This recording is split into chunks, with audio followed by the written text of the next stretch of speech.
Hi all, greetings from the apocalypse.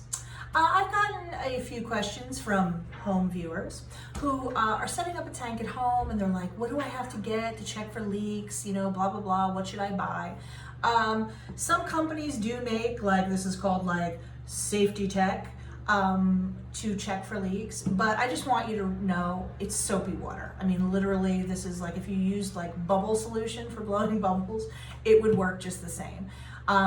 We used to just take a couple of drops of dishwashing liquid and kind of in a little water and agitated it and use that. So you don't need something special. A lot of times if you buy a tank from a company, they'll send you some of this stuff. It has a wand, and you put it on the seams, and then when you turn the tank on, if you see bubbles moving, you know that you have a little leak. But just know that this is literally soapy water. Another really good thing to do is use a bottle of Windex or something, because again, it's soapy water. You spray it on, you wipe it off.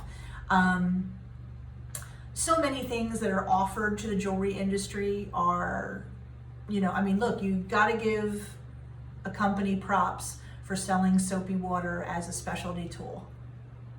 Capitalism at its finest. And that's fine. And like I said, if you have some of this, I'm not saying don't use it, but you don't need to buy anything special to check for leaks. All you do is use leaky water, I love that, soapy water to check for leaks. Because what happens is you put it on there and you just watch for a second.